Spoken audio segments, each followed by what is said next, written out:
दोस्तों, पटना की सड़कों पे कोहराम मचा है पिछले 4 दिनों से। मेरिट और नॉट इन मेरिट दोनों का आंदोलन अपने चरम सीमा में पहुंच गया है। लेकिन यहाँ पे एक बात समझना बहुत ज़रूरी है कि जब दो गुट में लोग बटे हैं और दोनों ही अपनी मांगों को लेकर आंदोलन कर रहे हैं, यहाँ पे कौन सही है कौन गलत, किसका मांग जायज़ है और किसका मांग नाजायज़ है।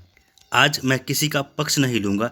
आज जो बातें होगी सारी बातें ईमानदारी से रखी जाएगी, सच्चाई बताई जाएगी कि आखिर क्या हुआ। तो शुरू से शुरुआत करना पड़ेगा इसके लिए।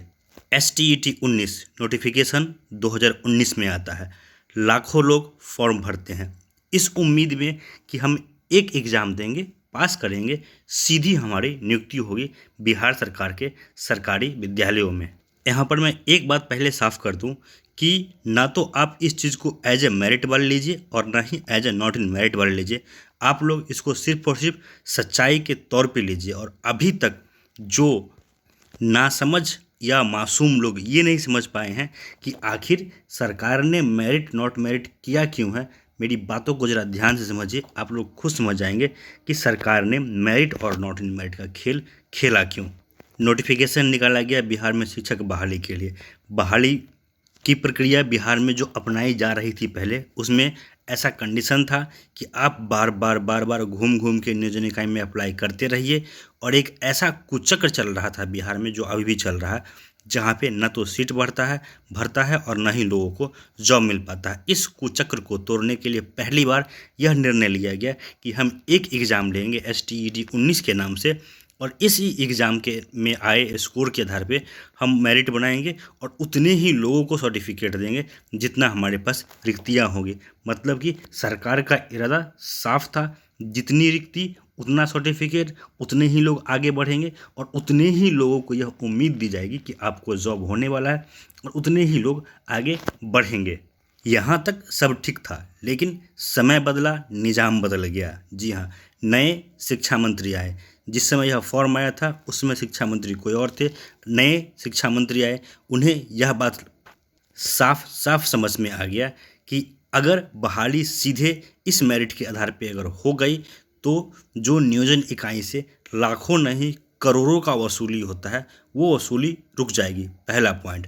दूसरा पॉइंट कि अगर हम STET के आधार पे बहाली करा देते हैं, यानी STET एग्ज़ाम लिया गया है, एक कम्पिटिटिव एग्ज़ाम जो सरकार ने ही माना है, उसके आधार पे बने मेरिट के हिसाब से अगर हम बहाली करा देते हैं तो फिर हमें इन शिक्षकों को जो सैलरी देना पड़ेगा वो पुराने शिक्षकों के इतना देना पड़ेगा। यानी कि आप लोग मान के चलिए, अगर STET के हिसाब से बने मेरिट के आधार पे शिक्षकों की बहाली होती तो फिर बिहार सरकार को उन शिक्षकों को सैलरी के तौर पे 60-70 हज़ार रुपये पर मंथ पे करना पड़ता। दूसरा कारण।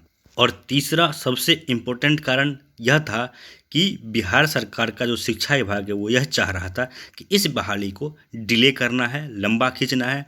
जल्दी से जल्दी बहाली ये लोग करना चाह नहीं रहे थे। बहाली को आगे बढ़ाने के लिए इनको कोई न कोई बहाना चाहिए था, क्योंकि STET 19 पर से सभी केस खत्म हो चुका था। इन 3 पॉइंट्स के कारण कहीं न कहीं बिहार सरकार के शिक्षा विभाग ने बहुत बड़ी प्लानिंग की। और आप लोग यह बात जान लीजिए, इतने बड़े बड़े IAS अधिकारी और इतने बड़े शिक्षा मंत्री प्रेस कॉन्फ्रेंस में बैठ के न तो झूठ बोलते हैं और ना ही उनके मुंह से कुछ गलत निकलता है। ये जो उस दिन बोला गया, जितनी सीट उतनी ही रिक्ति और मेरिट की संख्या को क्वालिफाइड की संज्ञा दी गई, ये पूरी तरह से बिहार सरकार के शिक्षा विभाग का एक सोचा समझा साजिश था, ताकि इसी आधार पे जब हम नेक्स्ट रिजल्ट डिक्लेयर करेंगे उसके बाद हंगामा होगा और मेरिट नॉट मेरिट का मुद्दा तुल पकड़ेगा। और उसके बाद हम सिंपैथी दिखाते हुए merit equal to not in merit कह देंगे। उसके बाद हम बड़ी बड़ी सेखियाँ बखाड़ेंगे कि देखिए, जो लोग एलिजिबल नहीं थे हम उन्हें भी मौका दे रहे हैं। यानी कि देखिए, बिहार सरकार के शिक्षा विभाग का दिल कितना बड़ा है, ये सभी को मौका दे रहे हैं और सभी को शिक्षक बना रहे हैं। लेकिन इसके पीछे जो इनकी मंशा थी वो मैंने 3 पॉइंट में पहले ही क्लियर कर दिया है। अब रही बात कि जो आंदोलन हो रहा है उसमें कौन सही कौन गलत। देखिए, आंदोलन वो करता है जिसका हक मारा जाए। आंदोलन उसको नहीं करना चाहिए जिसे हक से ज़्यादा मिल जाए, या फिर जितना आपका हक है उससे अधिक अगर आपको सरकार दे रही है, फिर भी अगर आप आंदोलन कर रहे हैं तो आप सरासर गलत कर रहे हैं। आप एक झूठा काम कर रहे हैं और सच के विरुद्ध आप खड़े हो रहे हैं। और रही बात जो आंदोलन मेरिट वालों की तरफ से किया जा रहा है, आप लोग को भली भांति पता है कि STET 19 का फॉर्म सभी ने, लाखों बच्चों ने जो फॉर्म भरा था, इसी उम्मीद में भरा था कि बिहार में पहली बार ऐसा होगा कि एकेडमिक के आधार पे नहीं, एक कॉम्पिटिटिव एग्जाम के आधार पे शिक्षकों की बहाली होगी। और इसको लेकर के सभी लोग उत्साहित थे और सभी लोग खुश भी थे कि चलो एक एग्ज़ाम दे लिया, एक बार मेरिट में अगर हम आ गए तो हमारी जॉब पक्की होगी। लेकिन अब वही लोग जब इस विज्ञापन के हिसाब से फेल हो गए हैं, नॉट इन मेरिट में आ गए हैं, तो अब इन लोगों का एक ही मंशा है। जी हाँ, मैं आप लोग को यह सीक्रेट बता रहा हूँ कि जितना भी नॉट इन मेरिट का ग्रुप है, लगभग मैं सभी ग्रुप में जुड़ा हुआ हूँ, और इन लोगों का एक ही मंशा है कि हमें कैसे भी करके इतना आंदोलन करना है, इतना आंदोलन करना है कि STET का नोटिफिकेशन कैंसिल हो जाए और इस पर फिर से या तो एग्ज़ाम हो जाए या सुपर टेट हो जाए।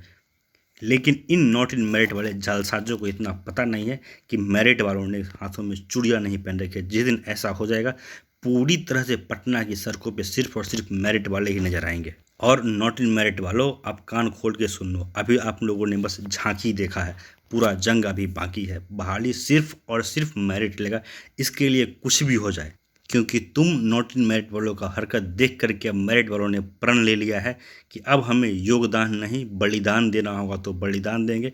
और सरकार से अब हमारी सीधी मांग होगी, या तो नौकरी दो या हमें गोली मार दो।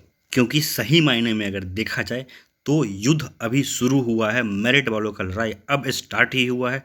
अब हमें हमारे हाथ में सर्टिफिकेट मिल गया है और इस सर्टिफिकेट के आधार पे सड़क से लेकर न्यायालय से लेकर संसद से लेकर विधानसभा तक सब जगह हम लोग लड़ेंगे। और इस सच्चाई को 99.99% नॉट इन मेरिट वालों ने भी स्वीकार कर लिया है। नॉट इन मेरिट के जो 2-4 लोग हैं उनसे मैं कहना चाहूँगा कि अभी भी वक्त है, तुम लोगों का पैरों के तले से ज़मीन खिसक चुका है। और नॉट इन मेरिट के जितने भी लोग हैं सभी इस बात को मान चुके हैं कि अब वो लोग इस बहाली से बाहर हैं। लेकिन कुछ नॉट इन मेरिट में चंदाजीबी लोग हैं जिनका रोजगार बन गया है, जिनका पेशा बन गया है आंदोलन करना, ऐसे ही बेवकूफ़ और ऐसे ही नासमझ लोगों ने नॉट इन मेरिट को डुबाया है। और ये लोग अपना सिर्फ पेट पालने के लिए अब आंदोलन कर रहे हैं। इनका आंदोलन करने के पीछे कोई तर्क नहीं है, कोई लॉजिक नहीं है। और इनके ही द्वारा पैदा किए गए कुछ यूट्यूबर मीडिया वाले खुल के पक्ष लेते हैं नॉट इन मेरिट वालों को। ऐसे लोगों को मेरा खुला चैलेंज है, जो यूट्यूबर मीडिया वाले नॉट इन मेरिट का पक्ष लेते हैं उनसे मेरा खुला चैलेंज है, 5 मिनट सामने बैठ के बहस कर लो अगर औकात है तुम्हारी।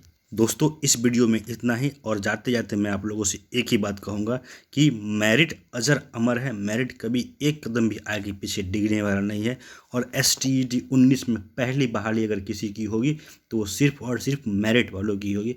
और अगर सरकार मेरिट से एक कदम भी आगे पीछे हटेगी, उस दिन पटना की सड़कों पर सिर्फ और सिर्फ खून की नदियाँ बहेगी। धन्यवाद।